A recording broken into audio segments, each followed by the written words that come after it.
Olá, sejam todos bem-vindos a esse encontro.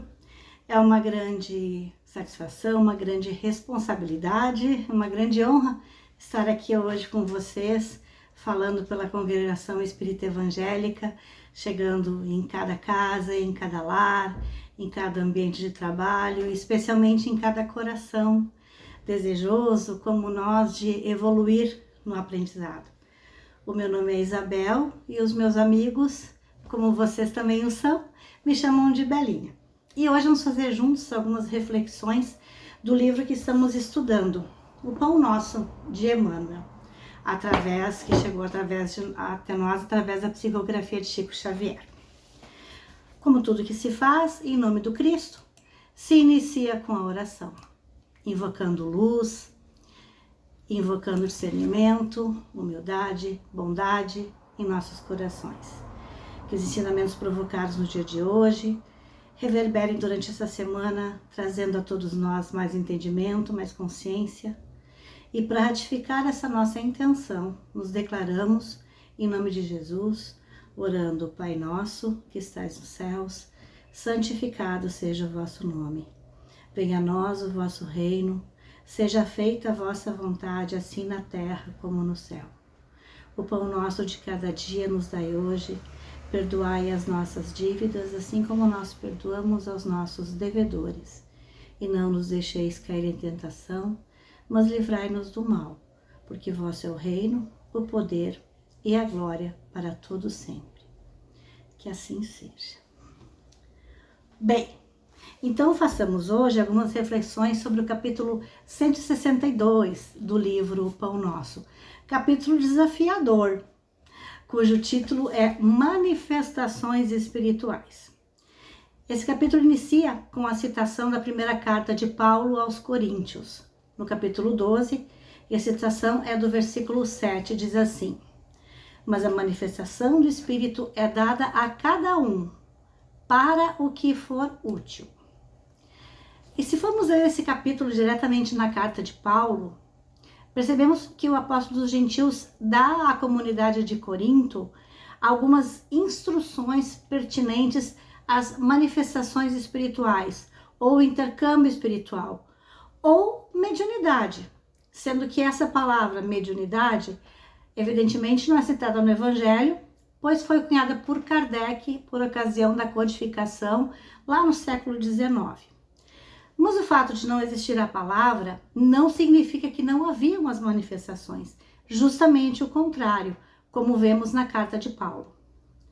E embora Paulo tenha escrito aos Coríntios no século I, as instruções dadas seguem extremamente atuais. E isso nos é então relembrado agora por Emmanuel, dizendo justamente logo no primeiro parágrafo que idêntica preocupação dos cristãos dos primeiros anos se traz agora nos tempos atuais. Há, entretanto, um agravamento dessa preocupação nos dias de hoje, mais especificamente. A nossa urgência, o nosso imediatismo e, em muitos casos, a nossa superficialidade, o nosso desconhecimento da profundidade dos fatos. Muitos companheiros, ao conhecer o Espiritismo, se encantam, se surpreendem, se fascinam pelas possibilidades trazidas pelas manifestações mediúnicas e se fascinam ainda mais pelo encontro com a sua própria mediunidade. E aí o primeiro ponto que podemos reforçar: doutrina espírita não é composta apenas por mediunidade. O intercâmbio espiritual proposto pela mediunidade nos promove o acesso ao conhecimento, vide esse mesmo livro que estamos estudando e outras tantas revelações. Mas a proposta ampla da doutrina espírita é o conhecimento, é a transformação moral, tendo a mediunidade como um dos caminhos para a facilitação que esse conhecimento chegue até nós. Mediunidade não é dom, não é graça concedida a poucos privilegiados. Mediunidade, ou antes, intercâmbio mediúnico, não se logra apenas em circuitos em casas espíritas ou espirituais. Mediunidade é a condição, como diz Paulo aos Coríntios nesse prefácio, dada a cada um para o fim que lhe for útil. Ou seja, todos somos possuidores dessa capacidade, em menor ou maior grau, mas todos com uma coisa em comum: a oportunidade de usá-la bem. Seja pequena, seja grande, não é o mais importante o tamanho, entre aspas, da nossa mediunidade, mas sim o que fazemos com ela. Voltando ao texto do apóstolo Paulo, base desse texto de Emmanuel, nos é lembrado, por exemplo, que todas as manifestações são perfeitas, desde que usadas para um fim proveitoso.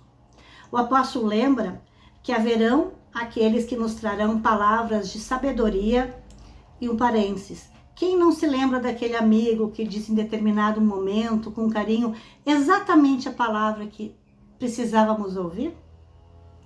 Haverão também aqueles que nos trarão palavras de conhecimento. Lembramos os nossos mestres, nossos professores. Haverão outros que nos testemunharão a fé, outros que trarão a cura, a profecia, o discernimento, ou seja, repetindo literalmente Paulo, a diversidade de serviços, mas o Senhor é o mesmo. Com essa base, Emmanuel nos convoca a não invejar os outros ou a mediunidade dos outros, nem tampouco desprezar a nossa pouca capacidade, mas sim que façamos bom uso dela. Ela é a necessária. Ela é a que nos trará certamente crescimento espiritual e evolução. Mas Emmanuel também traz uma palavra um pouco mais provocadora. Ele chama a atenção daqueles que aspiram grandes feitos, com vistas à sua própria glória, e aspiram a esses grandes feitos que eles sejam imediatos, mas que para isso também não se esforçam, e traz essa fala: é preciso suor da conquista sublime. Vamos usar como exemplo uma pessoa que tem o privilégio de ter uma bela voz.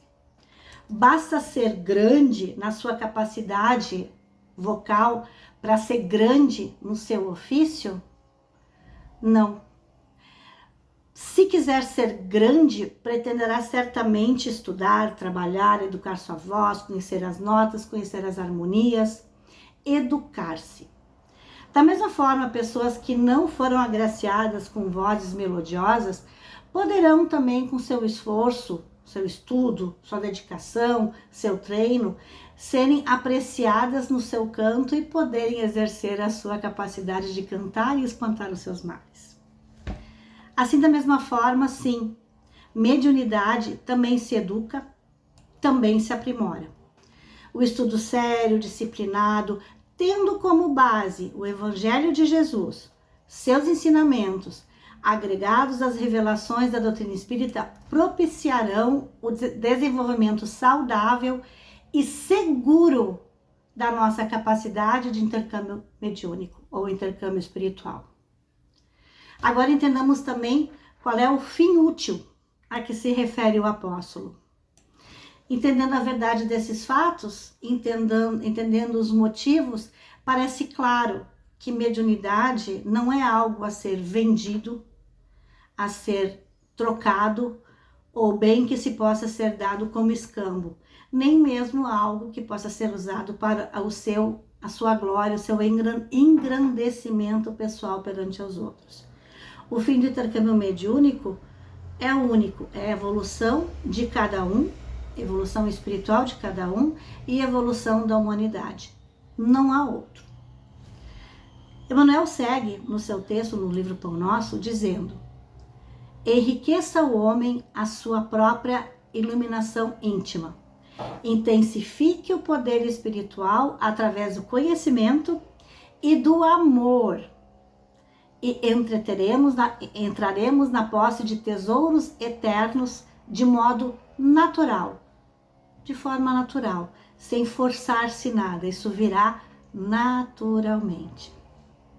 Enfim, essas são algumas poucas das muitas reflexões que se pode fazer sobre esse assunto, sobre esse texto, e que Emmanuel consegue nos trazer com poucas palavras tanta fundamentação. Recomendamos sim a leitura desse livro, recomendamos a leitura do Evangelho, recomendamos o estudo e sempre a prece, para que possamos nos manter todos firmes, disciplinados nesse nosso caminho para o bem. Usemos os nossos recursos, usemos os nossos talentos para nos aproximar de nós mesmos e da nossa verdade interior. Encerrando esse encontro, desejando uma semana iluminada, muito feliz para todos, com as bênçãos da nossa Mãe Maria, a ela recorremos. Ave Maria, cheia de graça, o Senhor é convosco. Bendita sois vós entre as mulheres, e bendito é o fruto do vosso ventre, Jesus. Santa Maria, Mãe de Jesus, rogai por nós, filhos de Deus, agora e na hora de nosso desencarne. Que assim seja. Uma boa semana e até um próximo encontro.